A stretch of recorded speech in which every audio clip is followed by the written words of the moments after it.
years, and I've enjoyed the whole trip. And the highlight of the trip is the nice people I've met in the unions, the good mechanics and the good people that just a joy to work alongside. They know what they're doing, and they know about their being safe in the job, and they know about climbing, and they know about rigging, and they can do any job. The highlights of my job was I was down in Detroit still, and they had a terra oven in the spray booth in the Cadillac right downtown Detroit, 10-story building, and it was work Thanksgiving Day.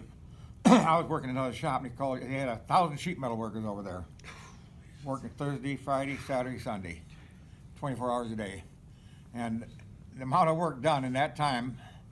And Sunday we had to hunt around to finish out the day. I mean, it was done.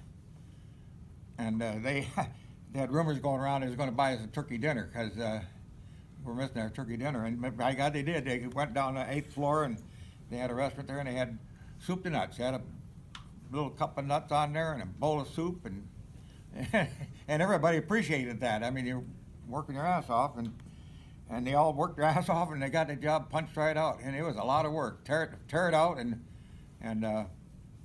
put it back all new in. And the guys coming to work Monday were working at a new plant. And to me, it was a nice feeling to know that I was part of something like that. I mean, it was. And then another job I worked on was the Ford Wixom plant out at Wixom. They built it way out in the country in a farmer's field, and I worked a year on that job. And then got laid off, and there was no work at all in the hall. And they said you'd be on the bench for a year. Well, I got 4 little kids growing up, and I thought my wife, folks come up from around Roger City, Hawks, a little town, and we used to go up and visit Grandma. And I said, well, I'm going to look around for work up there when I go up there. And I don't know if anybody knows the business agent in this local down here. I can't think of his name, but he was an old timer and practical. Chris Willard? Huh? Chris Willard? Yeah, Willard, I think. And he said there's no union jobs up there. The Abitibi plant was just built, that wood plant. And but if I could find a little shop, go to work there, and if he needs me, he'd call me. And so I was looking around up there. I went to Baker Sheet Metal, which is a big shop, but they done work just for Besser Company and sheet metal work. I mean, parts of what they were selling. And he sent me over to Bears Heating, another company. But on the way across, I went past Alpena Heating, a little tiny shop in a 20-foot building, and Carl Castleberry, he was on the phone. And so I just went over in the corner and he hung up the phone. He says, can I help you? And I said, well, here it is.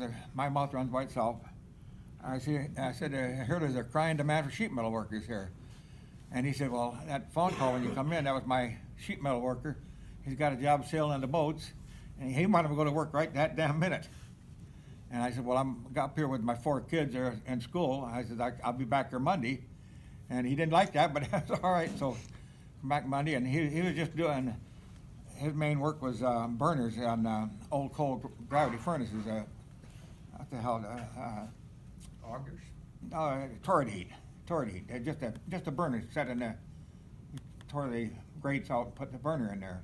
That was his main job. And then every once in a while he'd sell a furnace, whole furnace, and ductwork. And I was making up the ductwork, and he had 2 other guys working there. One, he took care of all the plumbing for the gas coming in and the electric and all that. And then they had one of the guys, little Cecil Dell. I don't know if anybody remembers him. He's the best little guy I ever worked with.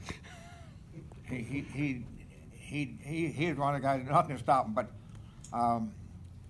worked there 2 or 3 weeks, and Carl got a letter from Abitibi's. And they want to know if we could make up a little splash guard, just a little guard to guard electric gear. And I said, yes. He come out to me. He says, can we make this? I said, yeah. And they didn't ask for no price or nothing. All they wanted the damn thing made up. So I made it up, and then I put down a time material, and I gave it to him, and he come over and he said, well, can we install it? They want to know if we can install it. I said, yeah, we can install it. So I go over there, and I can't remember the name, but I remember this one. Charles Bodganowski was the engineer that drew the print. The print was nice. And he watched me put I put the guard while he's standing there. Put the guard in, and he says, we got just so many, it's a prototype plant, and there's so many things going wrong. And he says, I said, well, like what? And he says, well, I need a pipe runs from there up on the joist, exhaust system. And I said, well, what size pipe? He said, 12-inch round. And I said, well, I can have it installed by tomorrow at 3 o'clock. And he said, well, how about prints? I said, well, take pictures of this, but you want, put something in here. And then we started doing work for them. I told Carl when I hired on, I was union, and he said, well, you can work all the hours you want here. I mean, the wages are way lower, and I said, I'm only working 40 hours a week, and unless it's double time. And he couldn't go for that. And well, we got a job in the boiler room there, and it could only be done the weekend. And I said, well, that's going to take overtime. And he said, well, don't even worry about that. So I told Carl, and we went over and worked on that job. But a little while later, Carl was saying, boy, that work was nice. And I said, well, yeah, it's nice, and I wasn't trying to hassle a man. I said, that place is union, and they're going to look at us and find we're not union, and they might kick us right out. I didn't want him to depend upon that, for a steady income. And he said, what do I have to do to join the union? I said, all you got to do is nod your head, and I can have the man up here tomorrow morning. And he nodded his head, and he come up the next morning, and we're in the union.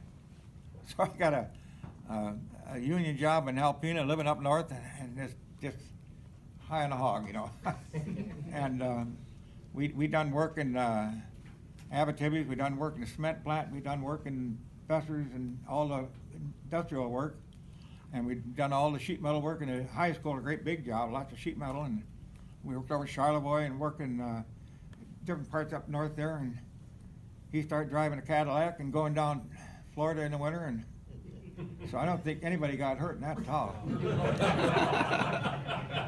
But we had to make an aluminum hood, part of the deal, and it took some heliarc welding, and none of us could do it, and so I called the hall, and he sent up Tony, I forget his last name, but he loved it up north, and he was getting old, and he retired up there, and then he bought the Flying Duck bar, posing, and so he had a good life, but all I can say is the apprentice boys particularly, you're on the job, do the best you can, and don't hold back because you want to make the job last or stretch out or anything. Just punch the job out, and then you're ready for a next job. I've heard people dog a job along, and then when it's time to go, somebody else had the job, and they're still out of work. But and then the other part of my life, in 1947, I ran across the Democratic Party.